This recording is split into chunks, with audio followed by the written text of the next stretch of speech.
Terus sidik ning mentes tenan. Tepuk tangan saya lagi untuk Gus Yusuf. Saya sudah lama bertahun-tahun tidak ketemu Gus Yusuf dan saya menemukan malam hari ini Gus Yusuf ini mateng tenan saya. Mesti manak-manak bojone ya. Mateng tenan. Artinya cara beliau mengemukakan semua tadi itu betul-betul didadar, digembleng oleh pengalaman beliau mengasah, mengayomi masyarakat yang bermacam-macam kan. Keluhan seperti itu sebenarnya saya temukan di semakin luas tempat itu, sampai di Sulawesi, sampai di Irian Jaya, sampai di Lombok, di Bali saja yang orang Islamnya cuma sedikit sudah seperti itu juga. Jadi saya kira kalau saya tidak akan ngajarin Gus Yusuf, tapi saya mengingatkan para jamaah, saya kira rumusnya untuk itu tadi kan kita semua sudah jelas bahwa nomor satu, cara berpikirnya orang Islam ini tidak jelas skalanya. Jadi Perda Bantul diterapkan di Yojo gitu loh. Jadi dalil dan dalil tadi itu kan urusannya yang disebut bid'ah, itu kan urusan ibadah mahdhah. Kalau sholatnya ditambahi, dikurangi, nganggo gerak silat kok ditabui, tapi turute terus utawa tengah-tengah sembahyang terus twitteran sik lagi, tapi bid'ah. Nek baru sembahyang salaman entuk pora, Kanjeng Nabi kan ora tau salaman. Nek kue baru sembahyang assalamualaikum njur ngusap wajah terus entuk salaman pora, ora ning entuk salaman ngising ya entuk. Sing ora entuk ngising ning masjid ya ta. Karo ngisingi wong wis. Nek ngising entuk angger ning panggonane gitu. Karena itu sudah batasnya ibadah mahdhah adalah dua salam terakhir ke kiri kanan, itu batasnya. Setelah itu perda ibadah mahdhah tidak berlaku karena sudah masuk ke ibadah muamalah. Kalau ibadah muamalah itu kita ingatkan, kalau ibadah mahdhah itu apa saja tidak boleh kecuali yang diperintahkan. Jadi pokoknya nek Gusti Allah ngongkon sholat ya rasa sholat, nek Gusti Allah ngongkon paket hemat ya upamane wahai umat manusia sembahyang jumuah tok ngono ya, paket hemat gitu ya. Ya wis sembahyang jumuah tok kemis rasa. Pokoknya nek ibadah mahdhah apa saja tidak boleh kecuali yang diperintahkan. Kalau ibadah muamalah terbalik, apa saja boleh kecuali yang dilarang, kan gitu. Jadi kalau setelah sholat itu harus ngobong menyan, ngobong rambutmu dhewe, bareng ora masalah. Rambut bagian ngisor kok sing iso diombong. Soalnya itu si rambutnya ya tau, sob seje loh, rambut dhuwur karo rambut ngisor itu tenang gue. Tapi nek ora percaya aku jangan ngomong praktek. Jabutan telu-telu ya tau, terus dianggu dewe-dewe anggu. Sebab pengalamannya juga berbeda. Nek sing dhuwur ngancani utek, sing ngisor ngancani gentalomu kuwi. Gitu. Jadi ambune ya seje. Ki mesti do ora tau ngamati ya. Ambune seje tenang lho. Apa meneh kok bagian ngisor tau ning Irian Jaya. Wah.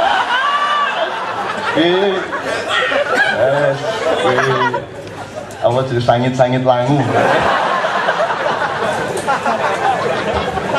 Oh ala kowe lele di pengalaman mungkin ya ampun tenan. Alah rano wedhus ya sapa ya.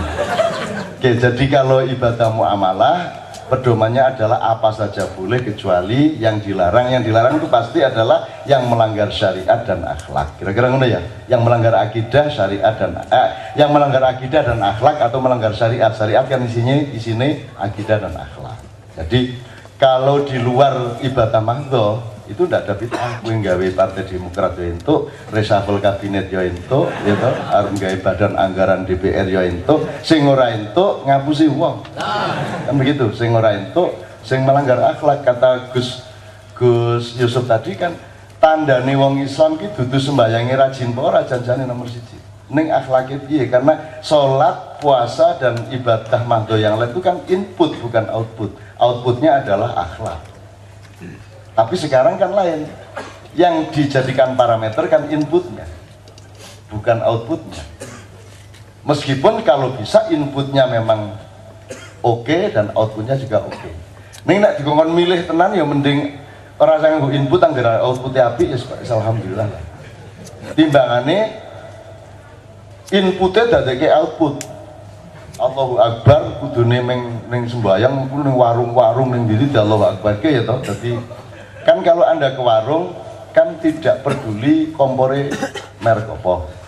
Ya toh? Ora peduli layak kuwi mau sambele le ngulek nganggo ulek-ulek karo cowek apa nganggo sepatu. Ya ora ngerti ta ya kowe. Tapi nek penggaweane Gus Dur biyen kan nek wis nyuguhi gaya ning Mesir kono mesti le ngerus brambang karo lombok nganggo sepatu ning lantai kae. Nah wis bar mangan kabeh lagi diumumke. Iki penggaweane Gus Dur iki. Mengke kuwi demi kemesraan dan persaudaraan iki jane. Sesuai arep bales rawani gitu, arep bales rawani. Jadi Islam itu inputnya, ibadah mahdoh itu inputnya, itu kan mesin untuk supaya Anda bisa memproduksi akhlak yang baik. Kok saiki sing dipamerke mesine? Apa ya mobil ki dibuka mesine kae sing dipamerke mesine lah ora. Ning playune banter apa ora? Apa spare pate oke apa ora, terus apa jenenge sing apa jenenge? Suspensine penak apa ora kan ngono. Bukan mamerke pire, dudu mamerke merke kan, itu merke apa wae ya ben. Gitu loh, merke Imam apa Fatawi ya ben. Sing penting suspensinya oke kan itu. Saya kira rumusnya jelas ya. Jadi teman-teman untuk menjumpai kita di larangan-larangan bakar menyan sapi turut iku mau. Wong aku ning kene sering lho Gus bakar menyan Gus. Ning kene iki sering aku. Cuman menyanku rada menyan kutho lah. Nek jam-jamku soalnya menyane wajan. Wah, kaya ngono kaya ambune wis setan melayu kabeh. Jadi salah nek bakar menyan ki haram ki salah wong setan do melayu kok. Nek menyanku aku setan jin malaikat do teko kabeh yo tak kon saingan dhewe-dhewe kabeh. Tuh. Syirik enggak kan sudah jelas pedomannya teman-teman. Syirik tidak terletak pada bendanya tuh. Terletak pada cara berpikir dan niatmu terhadap benda itu. Meskipun tidak segala benda boleh kamu jadikan mentang-mentang aku ngomong sing penting dudu menyane sing penting niatmu piye. Kalau gitu benda macam-macam enggak masalah ya ojo njur dimanipulir sembayang terus krisil limo. Ya toh njur nganggo apa jenenge kalunge 20 krimping Allah. Ojo. Yo nek ngono kuwi ya sak kalung-kalunge ya rada haram ngono kuwi ganggu wong sak masjid ya kuwi. Oh, ya.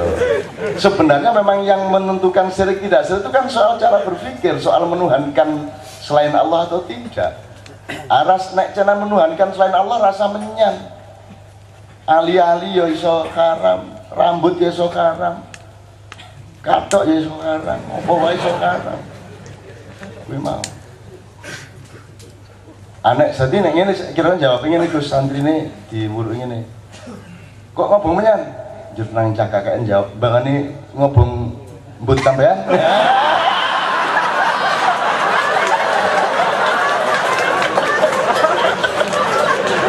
Bebetan iki. Lagi kancingnya jawabnya ngoten niku. Lah kok senengane nuduk sarana, mangane nuduk dasmu ya ta. Lah ya masyaallah iki wong urip ki tekan ngendi saiki kok bodhone nganti tekan kono kuwi. Ya Allah, kok iso bodhone nganti tekan kono kuwi.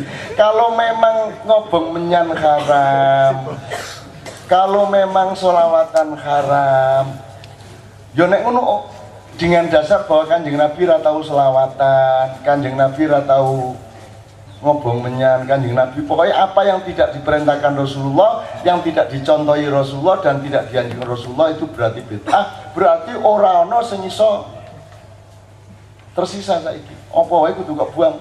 Iku bali ning omah. Delok, oh meja ngene iki ora tau Rasulullah ngene. Kompor buang, apa kompor gas.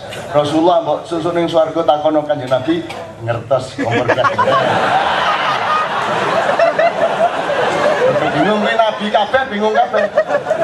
Mesti kabeh bingung kaya ora ngerti, ora mesti ngerti. Ambek Nabi Adam mati tengah bingung ora ono kompor gas. Udah bingung dari engko berita-berita ngopo kene ngarepe Nabi Adam iki akeh ora ngerti kompor gas. Takoni amat Twitter ora ono.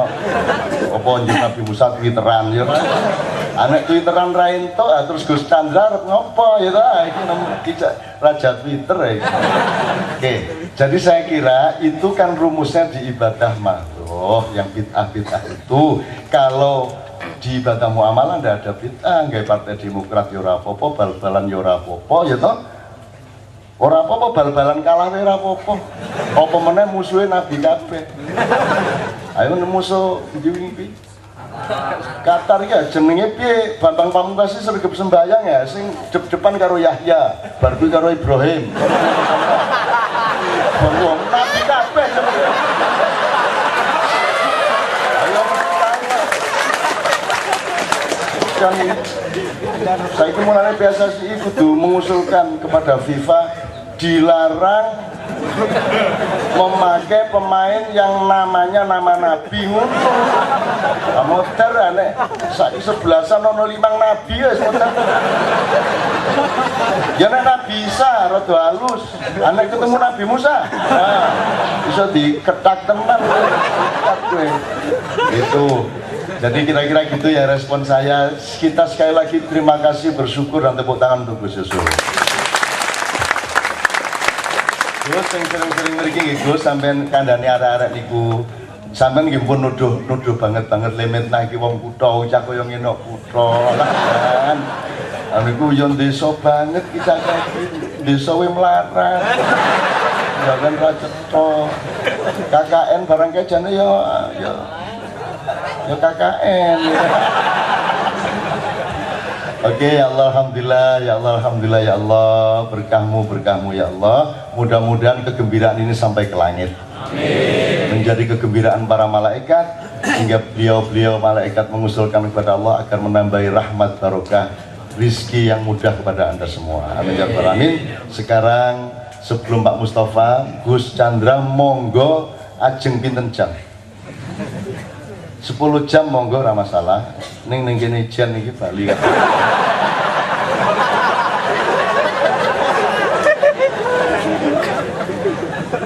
Assalamualaikum warahmatullahi wabarakatuh.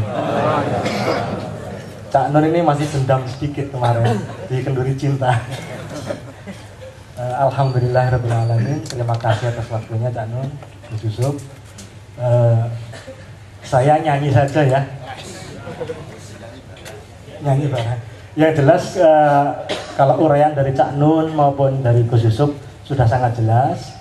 Yang perlu saya garis bawahi adalah Islam itu rahmatan lil alamin, bukan rahmatan lil muslimin, bukan rahmatan lil mukminin. Jadi rahmatan lil alamin, bagi seluruh warga alam semesta dan seisinya. Jadi selama Anda sebagai orang Islam hanya membela atau hanya melindungi sesama orang Islam, sesama orang mukmin, maka Anda belum Islam ya Gus Din. Belum Islam. Karena belum rahmatan lil alamin, belum menjadi rahmat bagi semesta alam.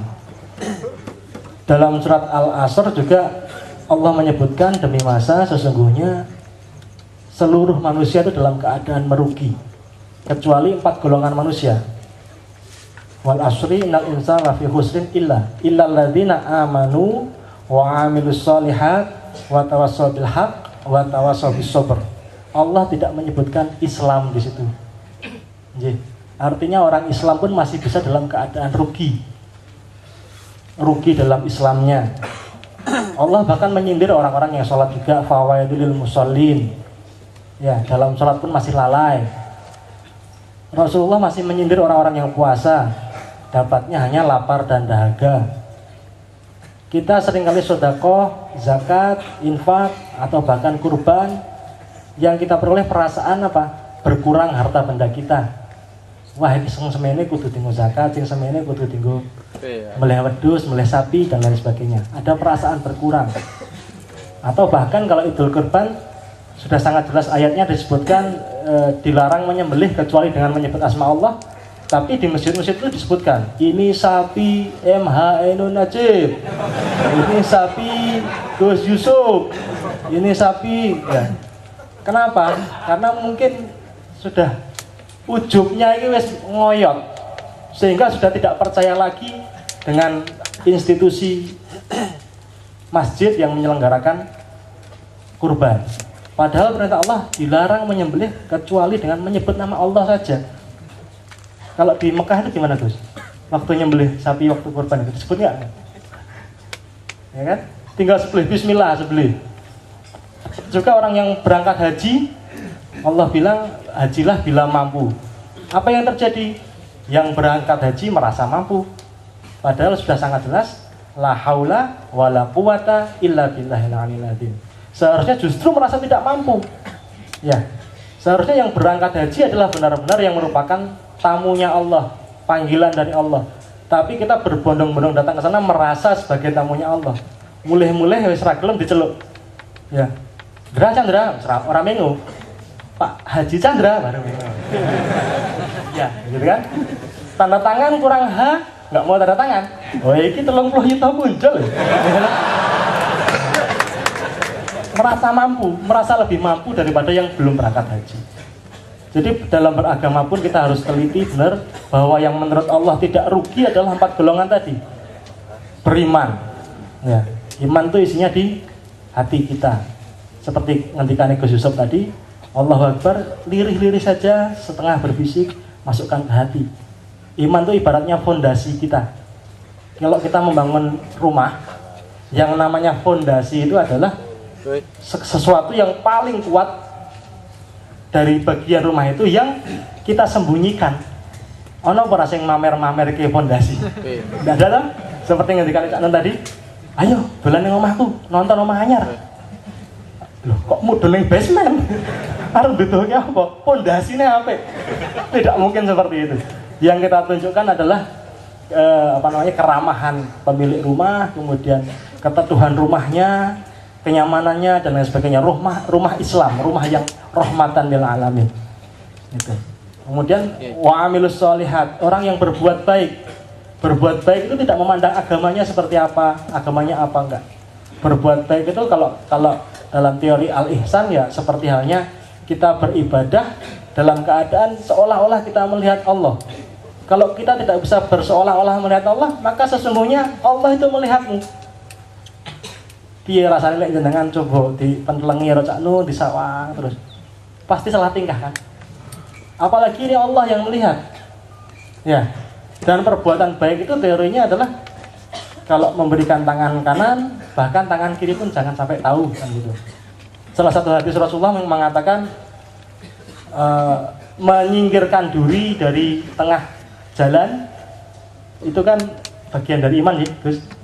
Kebaikan yang luar biasa. Nah, coba kalau jenengan ngambil duri apa ngambil paku atau segala macam, apa yang ndur bengok-bengok. Iki ono paku, tak singkirke. Kan enggak kan? Kita sembunyikan, hanya kita sendiri yang mengambil, kemudian kita singkirkan. Kenapa? Karena mungkin nanti juga anak kita, saudara kita mungkin akan menginjaknya, atau bahkan siapapun yang tidak kita kenal akan menginjaknya. Itulah kebaikan. Melakukan hal-hal yang tidak perlu orang lain tahu, hanya cukup dirimu sendiri dan Allah saja. Wa tawassaw bil haq wa tawassaw bis sabr. Wa tawassaw bil haq adalah menyampaikan kebenaran. Menyampaikan kebenaran bahwa kebenaran tunggal itu adanya pada Allah. Yang lain itu mungkin saja salah dan lebih banyak salahnya. Hanya Allah yang benar, sehingga kita tidak perlu tutuh-tutuhan, tidak perlu saling menyalahkan. Karena kembalinya kebenaran hanya kepada Allah. Wa tawassaw bis sabr adalah mengingatkan pada kesabaran. Itu kalau orang Jawa bilang wang sinawang, sawang sinawang gitu ya. Belum tentu kalau panjenengan mirsani Cak Nun, wah enak ya jadi Cak Nun. Coba salin rupa jenengan jadi Cak Nun jadi jenengan. Durung karuan kuat. Jadi yang jadi Cak Nun harus sabar sebagai Cak Nun, yang jadi Gus Yusuf harus sabar sebagai Gus Yusuf, yang jadi panjenengan juga harus sabar pada keadaan panjenengan. Yang jadi mungkin pedagang harus sabar, yang jadi mungkin Pak SBY juga perlu sabar bisa ini. Masing-masing perlu memiliki perannya masing-masing. Masing-masing punya skenario yang harus dijalankan. Sehingga kita harus mengingatkan keadaan itu. Nah, barang siapa orang Islam yang berpegang pada iman, amal soleh, mengingatkan kepada kebenaran, mengingatkan kepada kesabaran, insya Allah tidak termasuk pada golongan yang merugi. Kira-kira seperti itu, karena saya pikir pasti kalau dari saya bosen nih. Gitu. Mengaten. Assalamualaikum warahmatullahi wabarakatuh. Terus toh. Nyanyi sih. Nyanyi saja ya, enggak apa-apa ya. Nyanyi sih. Niatnya nyanyi tadi.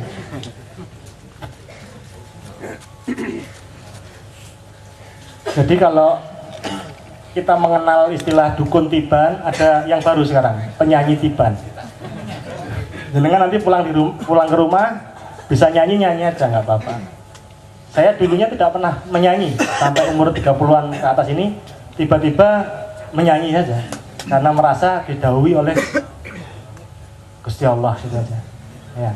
Ketika bisa menciptakan lagu, ketika kemudian menyanyi, artinya apa? Kalau kita punya hubungan intim dengan Allah, tidak ada yang perlu kita khawatirkan. Sama sekali tidak ada. Kita harus mengambil peran masing-masing karena setiap manusia itu kan lahirnya sendiri-sendiri ya, nggak ada yang lahir bareng ya. Walaupun kembar, identik, tidak ada yang lahir bareng. Nanti juga meninggal dunia sendiri-sendiri. Dulu Cak Nun berangkat berjuang juga sendiri sebelum dapat konco. Gus Yusuf seperti itu, Gus Dur seperti itu, semuanya seperti itu. Jadi pulang dari sini saya berharap, saya yakin panjenengan bisa berangkat berjuang dengan iman yang Anda miliki, dengan kehadiran Allah yang tidak pernah ada hentinya. Siap masuki?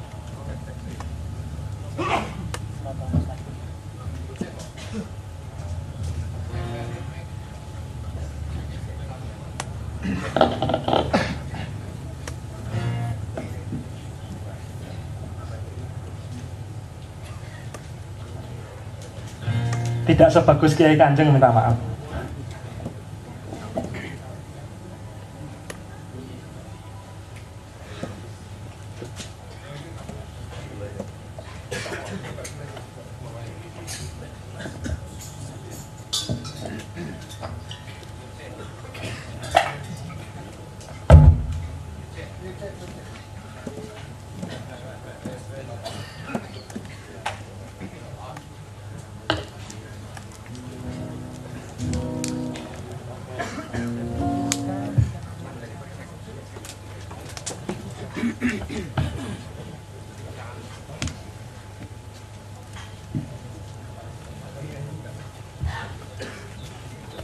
Coba bayangkan kalau orang begini pulang masing-masing nyanyi semua di rumah kan asik juga.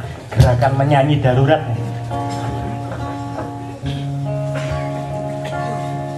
Siratal Mustaqim judulnya ya.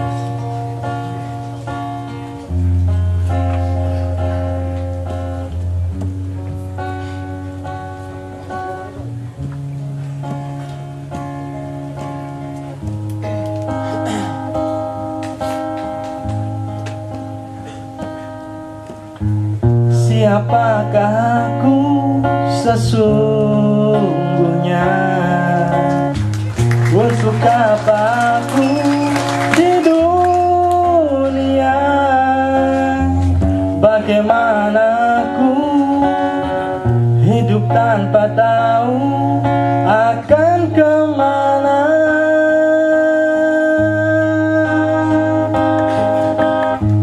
Dari mana aku sesungguhnya? Kemanakah aku selanjutnya? Sampai kapan aku hidup tanpa tahu siapa aku? Sampai kapankah aku pergi? Sampai kapankah akan kembali?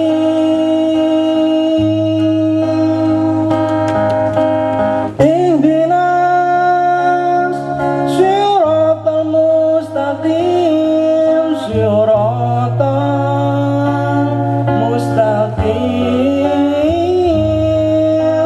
Ihdinas siratal mustaqim, siratal mustaqim.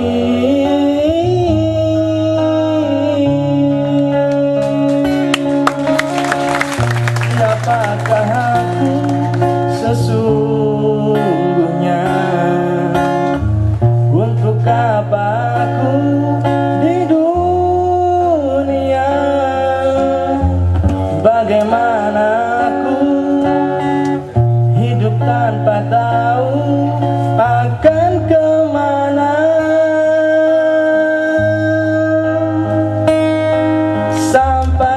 kapankah aku pergi? Sampai kapankah akan kembali?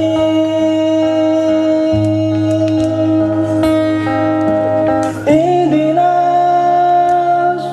siratal mustaqim, siratal mustaqim. Ihdinas siratal mustaqim, siratal mustaqim.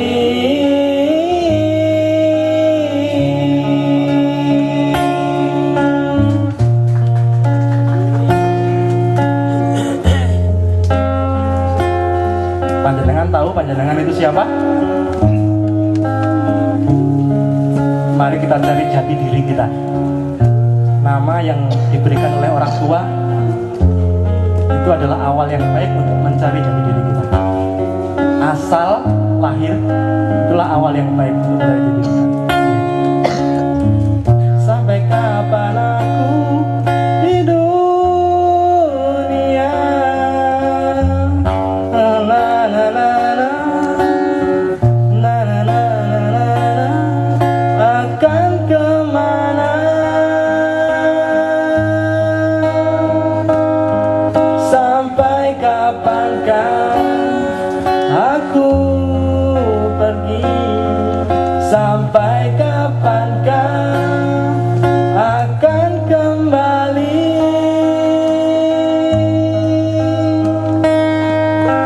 Ihdinas siratal mustaqim, siratal mustaqim. Ihdinas siratal mustaqim, siratal mustaqim. Ihdinas siratal mustaqim, siratal mustaqim.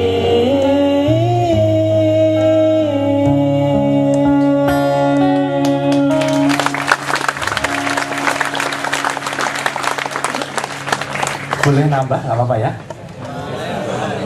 Lagu yang kedua berjudul Jiwa yang Tenang. Ketika kita sedang melakukan pencarian jati diri, kita seringkali merasa gelisah.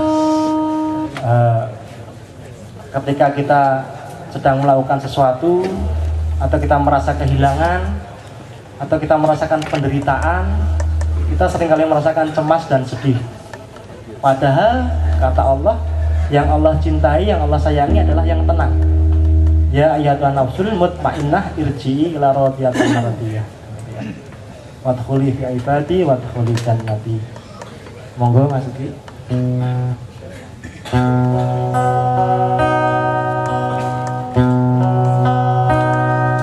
Wahai jiwa-jiwa yang tenang,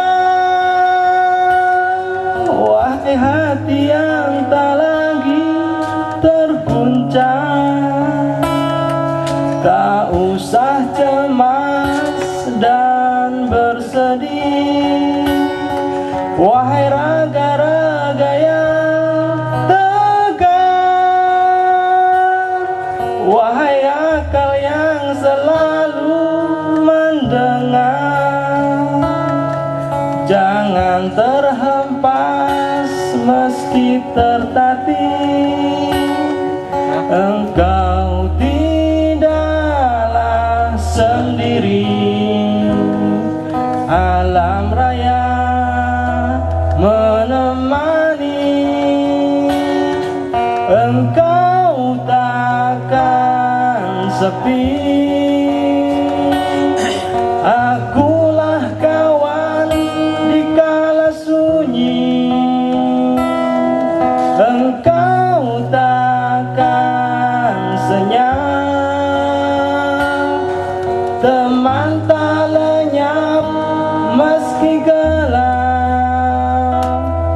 Berkawan sepi, ku lawan sunyi.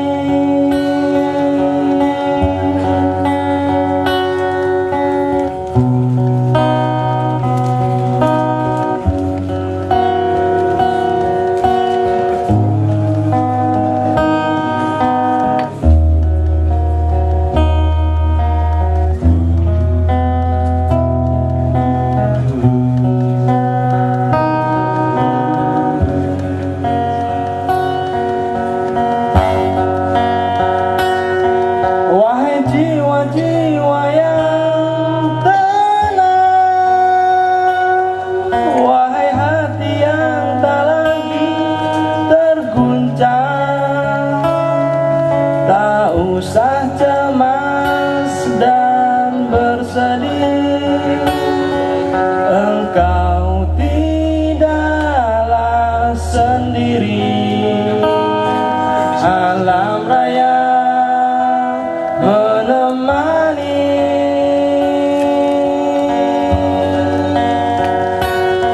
engkau takkan sepi. Akulah kawan di kala sunyi, engkau takkan senyap. Teman tak lenyap meski gelap, engkau takkan senyap. Teman tak lenyap dalam gelap, berkawan sepi, ku lawan sunyi.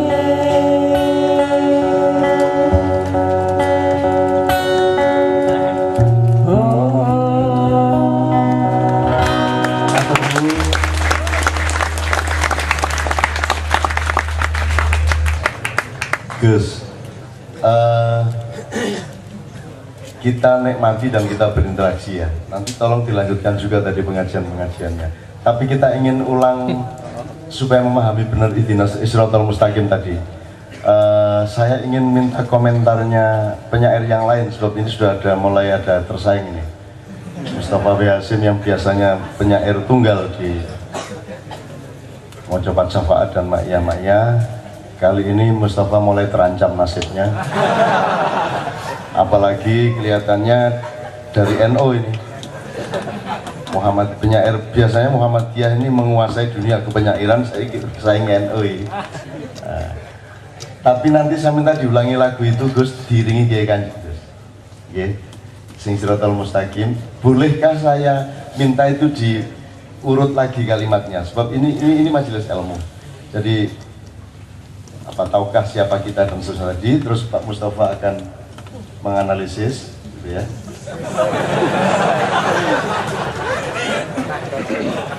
Terus nanti kita nyanyikan bersama lagi dengan teman-teman Kiai Kanjeng Isa Nemuni kan sama karo patut karo kabeh lah melu ya. Jadi kabeh melu. Monggo Gus kalimatnya piye mau Gus. Mari kita nikmati bersama dan kita jadikan ilmu bersama. Liriknya, siapakah aku sesungguhnya, untuk apa aku di dunia, bagaimana aku hidup tanpa tahu akan kemana.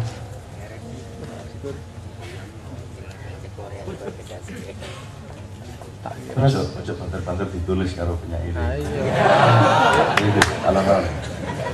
Ya, saya ulangi lagi, siapakah aku sesungguhnya, untuk apa aku di dunia,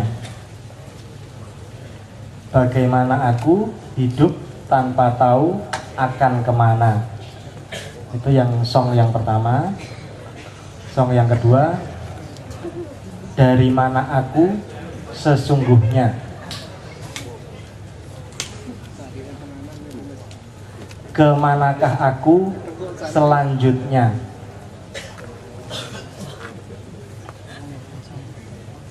sampai kapan aku hidup tanpa tahu siapa aku. Kemudian bridge itu dari song mau ke rap. Sampai kapankah aku pergi? Sampai kapankah aku pergi? Kemudian sampai kapankah aku akan kembali? Rapnya ihdinas siratal mustaqim. Oke, saya sekedar mengingatkan sebelum Pak Mustafa supaya para hadirin dan Anda semua kan ini kan terlibat nih dalam syair ini. Anda semua terlibat dan mending kue mulai nyicil-nyicil mikir ngene-ngene iki timbang esuk-esuk nek kebentur apa-apa kue lagi setengah mati mempelajari. Jadi kalau dari Islam teorinya kan Idul Fitri. Satu ya Idul Fitri. Jadi Anda diberi kesempatan untuk melakukan siklus 1 tahun menuju siapakah aku sebenarnya sesungguhnya, kan gitu kan, Idul Fitri. Itu dengan metode puncaknya yang namanya puasa Ramadan. Terus dalam Islam Anda mengetahui bahwa pergi itu kembali. Pergi itu tidak pergi, pergi itu sebenarnya kembali. Makanya sampai kapankah aku pergi, sampai kapankah aku kembali. Jadi pergi itu dalam Islam kembali. Kalau dibantu oleh fisika, waktu itu tidak linear, waktu itu siklus ya. Jadi kita itu pergi sebenarnya kembali kan gitu. Kan lillahi sebenarnya ilaihi kan gitu. Ilaihi rojiun, roji, jadi kita kembali. Itu kalau frame-nya, bagannya dalam Islam seperti itu. Kalau Jawa Anda ngerti, Sabrang kemarin bawa teori ke saya bahwa wong urip ki dadi ora dadi gumantung iso nyedak nang bayine meneh ora. Ini satu pelajaran batinan lah. Pokoknya begitu kue sekolah, kue ngados ke bayimu jadi. Begitu kue nonton TV, kue ngadoh meneh, lu ngadoh meneh. Begitu kue berpolitik, lu ngadoh meneh. Bahkan mungkin berkesenian iso ngadoh. Artinya Anda menjadi manusia budaya. Nah, antara budaya dengan alam itu ada jarak. Nah, bagaimana budayanya tetap kita alamkan? Atau kalau budayanya berkonsentrasi pada materi, maka teori Ma'iyah adalah bagaimana materi kita rohanikan. Bagaimana setiap lembar uang Anda itu diberi nilai rohani, maka dia merohani kan gitu. Jadi kue duwe omah, duwe sekolahan, duwe gedung, duwe apa wae, kue nek iso diberi nilai rohani supaya dia kembali fitri, supaya kita bisa menjawab yang ditanyakan oleh puisinya Gus Chandra tadi. Nah, kemudian diberi perangkat-perangkat idiomatik oleh kebudayaan Jawa, misalnya ada kakang kawah di hari-hari. Ya, jadi sing nyanyi iki mau kadang kakang kawah, kadang hari-hari. Nek sing hari-hari ini nyanyi, kakang kawah ndelok. Tergantung muatan yang mau disampaikan. Itu nanti yang mewakili apa kakang kawahnya, apa hari-harinya terserah. Ada lagi teori yang lebih detail, ada sedulur papat lima pancer sak hidup PKI. Ini ojo njur filsafat banget tuh ya. Perasaan juru kok dadeke kebanggaan nang dinti nang warung ngono ngomong sedulur papat lima pancer rasa badok wae lah. Artinya filsafat itu penting, tapi jangan jangan bergelimang filsafat, sebab filsafat itu tulang belulangnya kehidupan. Jerangkonge urip itu filsafat. Neng nuansa hidup terletak pada urat saraf, terletak pada kepegasan otot-otot Anda dan pendaran-pendaran yang sifatnya sangat halus, sangat soft ya, sangat yang kita sebut software itu, terutama di ubun-ubun Anda. Ya, di situ selalu terjadi pendaran-pendaran dari Allah yang menurut saya itu yang disebut akal, membuat otak Anda bisa berpikir. Ya. Karena ada pendaran akal, maka ubun-ubun itu oleh Allah dibikin agak aneh. Sejak kecil ubun-ubun Anda tidak sekeras tulang kepala yang lain, maka itu sebenarnya merupakan isyarat, merupakan ayat dari Allah bahwa ada sesuatu yang penting pada ubun-ubun Anda. Nah, ini sekedar mengingatkan frame-frame saja supaya puisi beliau menjadi lebih bermakna bagi kita. Jadi satu hal yang terakhir, Gus Chandra ini nyanyi dan bikin lagu orang mergo pengen jadi penyanyi, orang mergo pengen pindah profesi nang musik. Jadi saya biasanya wong saiki iki anggere bar maca puisi terus nyanyi jare pindah profesi gitu kan. Bar dodol bakso njur dodol bakmi jare pindah profesi gitu kan. Jadi titik profesi ya ora lah, nyanyi ya mergo ana sesuatu yang harus disampaikan dengan cara nyanyi. Nek disampaikan dengan cara orasi ora cocok kan gitu kan. Maka ada nuansa dan dimensi tertentu yang harus disampaikannya melalui notasi, melalui susunan nada-nada gitu. Nah, sebelum Kiai Kanjeng bersama Gus Chandra akan bersama-sama ditambah teman-teman Leto juga, kita dengarkan bersama-sama keputusan Dewan Juri tentang puisi ini.